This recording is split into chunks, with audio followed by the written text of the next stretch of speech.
Van con todo. Gobierno de Maduro acude a la Corte Internacional de Justicia en defensa del Esequibo.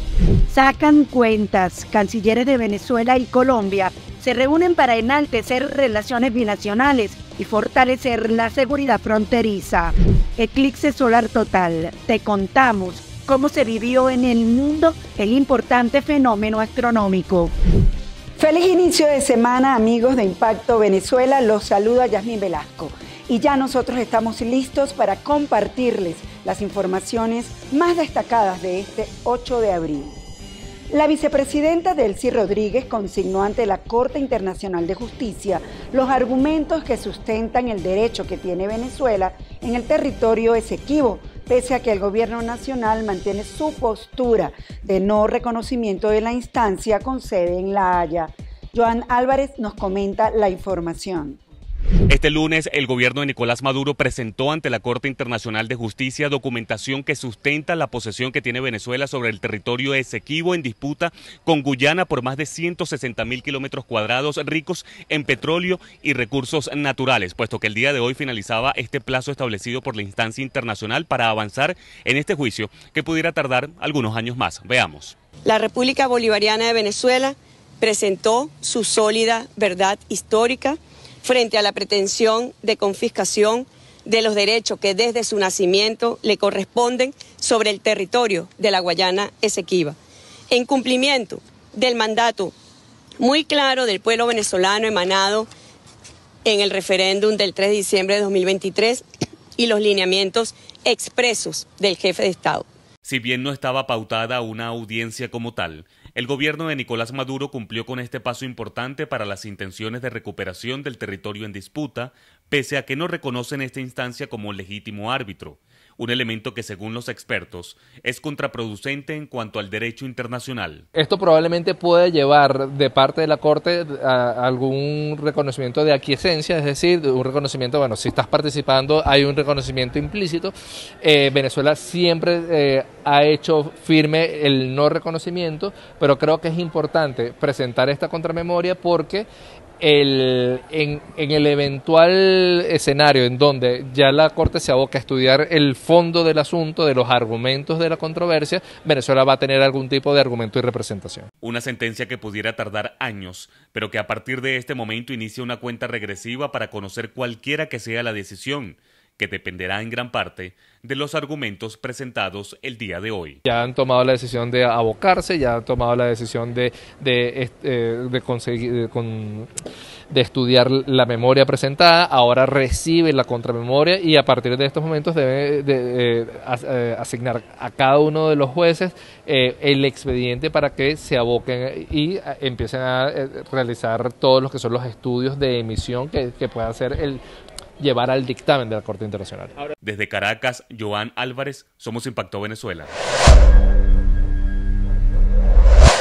Continuamos con más noticias en nuestro panorama nacional. El canciller de Venezuela, Iván Gil, y su homólogo colombiano Luis Guillermo Murillo conversaron este lunes en Cúcuta en el marco de la primera reunión de seguimiento de la Comisión de Vecindad e Integración de ambas naciones. José Arnaldo Mujica nos tiene los detalles de este encuentro, donde la seguridad fronteriza también fue clave.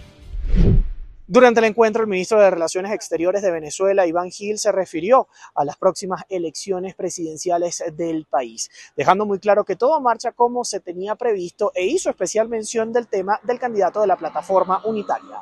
Las distintas organizaciones tuvieron su proceso de selección de su candidato. Hubo una que hizo bastante presencia en los medios de comunicación y generó bastantes titulares, pero es un tema interno. Me refiero a la plataforma unitaria de oposición que representa una parte de la oposición venezolana y que allí confluyen 10 organizaciones, de las cuales 2 están inscritas en el Consejo Nacional Electoral y pasaron un proceso interno para seleccionar sus candidatos y luego quisieron una parte, los que no se vieron beneficiados, quisieron hacer ver al mundo que había un bloqueo de alguna candidatura, lo cual... También destacó que gracias a las buenas relaciones que existen actualmente con el gobierno del presidente Petro, se ha reactivado la economía en la frontera y la conectividad entre ambas naciones ha mejorado considerablemente. Avanzando a una fase, a una velocidad bastante importante, las comunicaciones, hablamos más de 7 aerolíneas están trabajando en este momento en la conexión aérea entre Colombia y Venezuela, no solamente Caracas y Bogotá, sino otras ciudades también están siendo conectadas. El transporte terrestre también está viene avanzando con fuerza.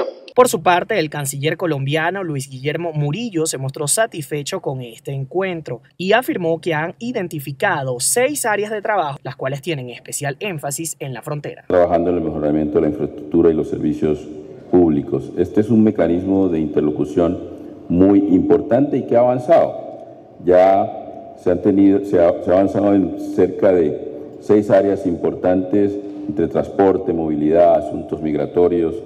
Hemos tenido encuentros de los ministros de Cultura, de Cooperación Técnica, los ministros de Defensa también se han reunido en diversas ocasiones y hay acuerdo de protección recíproca de inversiones que está en trámite legislativo en Colombia, hay acuerdos parciales de naturaleza comercial, hay acuerdo para la prestación del servicio de tránsito aéreo que va muy bien, se ha recuperado bastante, lo hablábamos con el canciller Gil, estos servicios. Igual queremos avanzar en que se regularice el paso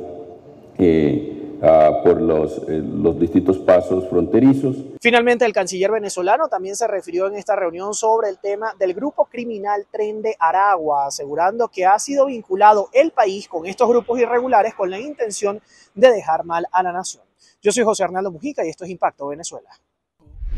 El segundo encuentro de gobernadores de Táchira y Norte de Santander, que se llevó a cabo el fin de semana en Tienditas, tenía 2 vertientes: seguridad y situación ambiental.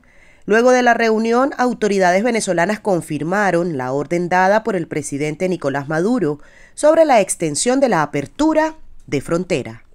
Los pasos fronterizos internacionales se abrirán hasta las 12 de la noche. Dígase, el puente internacional Simón Bolívar, el puente internacional Atanasio Girardot en Tiendita, el puente internacional Francisco de Paula Santander en Ureña. Autoridades colombo-venezolanas anunciaron el surgimiento de la bioregión para tratar el tema de la contaminación del aire y del agua en el corredor fronterizo. Además, propusieron un mega malecón que acabará con las trochas. Nosotros, en vez de hacer un muro, vamos a hacer un malecón, vamos a iniciar con los estudios y ese malecón va de puente a puente. Ese malecón puede tener el estudio puede tener un costo aproximado de $1,5 millones, que desde el área metropolitana de Cúcuta vamos a buscar los recursos para hacerlos, y en vez de un muro hacemos un malecón que permita imposibilitar el trabajo de una trocha y sí más bien permita hacer 10K o 21K trotando, corriendo. Un malecón que esté al servicio de los cucuteños, un malecón que nos dé la integración. Una especie de parque fronterizo, binacional, ligado a la historia de la Casa del General Santander y lo que va a construirse como es el centro de convenciones de la frontera, permitiría entonces una transformación de todo ese sector y un lugar que a veces observamos con inseguridad, volverlo un punto atractivo. Cabe destacar que este jueves será habilitado el paso vehicular por el puente internacional Unión que comunica Boca de Grita, Estado Táchira con Puerto Santander, Colombia. Marine Glot, Somos Impacto, Venezuela.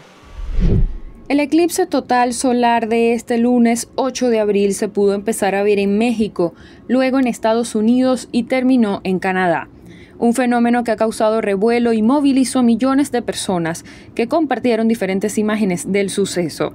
En Venezuela el fenómeno se pudo observar de manera parcial en el estado Zulia y parte de la península de Paraguaná en el estado Falcón. A lo largo del camino de la totalidad del eclipse, en el que la luna oculta completamente al sol durante unos minutos, hay festivales, fiestas e incluso bodas multitudinarias.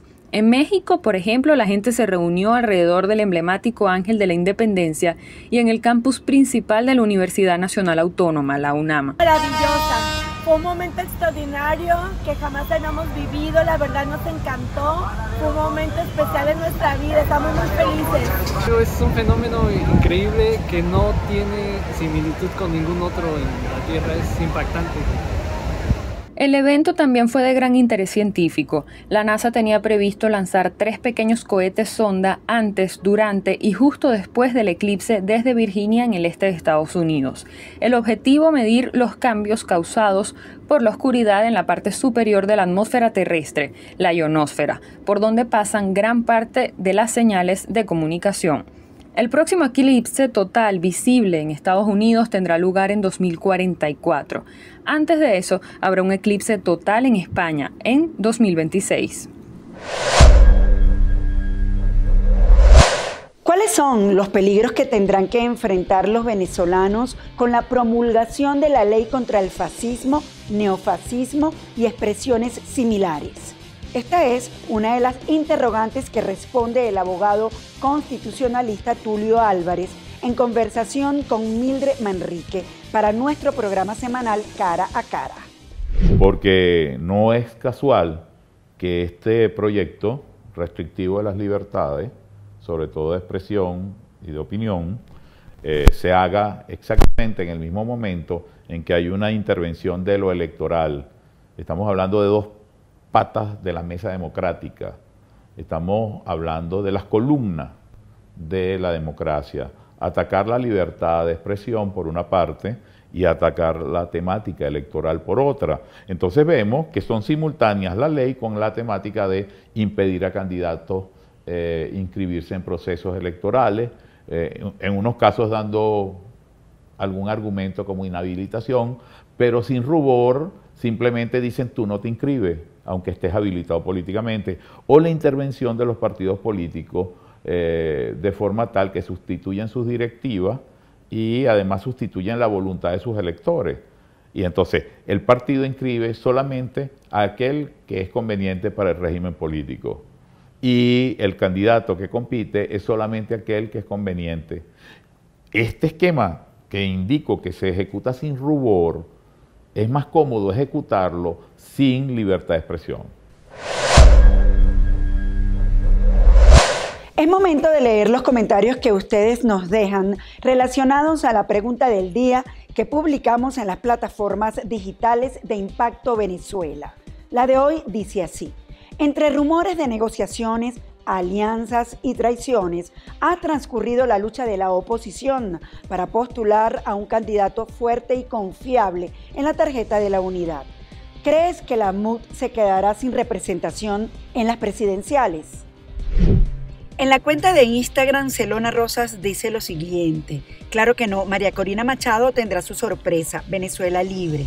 Carlos Meléndez agrega: claro que no, pero salen a flote los genuflexos y vendidos a tratar de tergiversar, mentir y sabotear. Para Garmin Carr, los venezolanos deben hacer todo lo posible para que el candidato que escogió la mayoría participe. Mientras que en nuestro canal de YouTube, Braulio Bravo nos comenta: si nos dejan inscribir las Corinas, hay que seguir luchando. Y Juan Carlos Vargas responde: no deberían quedarse sin candidato porque es la única salida que hay, con el apoyo de María Corina. Gracias como siempre por dejarnos sus opiniones. Seguimos. Es momento de revisar lo que sucede en el mundo según lo que destacan portales en la web. Comenzamos con impactovenezuela.com, que titula lo siguiente: llevan ante los tribunales a los 2 venezolanos detenidos por corrupción de PDVSA en España. Agentes de la Unidad contra la Delincuencia Económica y Fiscal detuvieron el viernes a 2 venezolanos luego de realizar varios allanamientos en Madrid vinculados con una trama de corrupción y blanqueo entre Portugal, Estados Unidos y España. OEA condena ley para la defensa del Esequibo. La Secretaría General de la OEA emitió un comunicado en el que califica a la ley como contraria a principios elementales del derecho internacional y al legado del fallecido presidente Hugo Chávez de tener relaciones de paz. Migrantes en México denuncian que Texas coloca una nueva barricada para impedirles acampar. La barricada, que llega hasta las orillas del río Bravo, tiene hasta navajas y fue instalada la semana pasada. La nueva barrera obliga a los migrantes a pernoctar en la periferia de Juárez, donde, según denuncian, quedan a merced del crimen organizado. En materia de entretenimiento, tenemos que el fallecido cantante mexicano Juan Gabriel fue consagrado como uno de los artistas latinos con mayor fortuna. Y por ello nuestro compañero Alejandro Córdoba nos cuenta quién heredó esa fortuna del también conocido Divo de Juárez. Veamos. ¿Qué tal, amigos? Sean bienvenidos a esta emisión estelar de Impacto Venezuela. Soy Alejandro Córdoba y definitivamente después de tantos años el Divo de Juárez sigue siendo noticia. Y entérate quién se quedó con su fortuna. En el año de su muerte, la publicación especializada lo ubicó como el cantante latino más cotizado del mundo y el sexto en la lista, solo por detrás de Madonna y The Weeknd. El mexicano cobraba en promedio por cada concierto $934.935, alrededor de 18 millones de pesos mexicanos. Ante la gran interrogante de quién goza de la fortuna del intérprete azteca, se sabe que Iván Aguilera, hijo adoptivo de Juan Gabriel y que se encontraba viviendo en Estados Unidos, fue a quien el cantante y compositor le dejó su fortuna. Varios medios indicaron que él decidió dejarle su fortuna a Iván al ser el hijo que estuvo más pendiente del cuidado de su madre. Además, lo consideraba una persona muy organizada y que se encargaría de cuidar bien su patrimonio por haber estudiado administración de empresas. Tras los escándalos legales entre Aracelis Arámbula y el cantante Luis Miguel, la Chule decidió llevar una vida más privada y alejadas de los reflectores. Esta decisión impulsó rumores sobre el estado emocional de Miguel y Daniel, hijos de Luis Miguel. Aunque estos rumores no presentan evidencia, algunas se han viralizado en las redes sociales como hecho. Ante esto, la sobrina de Aracelis Arámbula, Abigail Arámbula, habló sobre el tema durante una entrevista que Buen Chisme, canal en YouTube sobre farándula. Abigail condenó que los medios se lucraran con la vida privada de sus primos y enfatizó el hecho de que Daniel y Miguel intentaran llevar una vida normal, pero los medios continúan replicando los rumores sobre ello. Ella descartó contundentemente que sus primos Miguel y Daniel sufrieran de depresión alguna. La ley contra el fascismo ha dado bastante de qué hablar. Por eso nuestra caricatura del día, ilustrada por Ernerio Dibuja, nos describe los artículos de esta normativa. Con esta caricatura finalizamos el programa de hoy. Nos vemos mañana.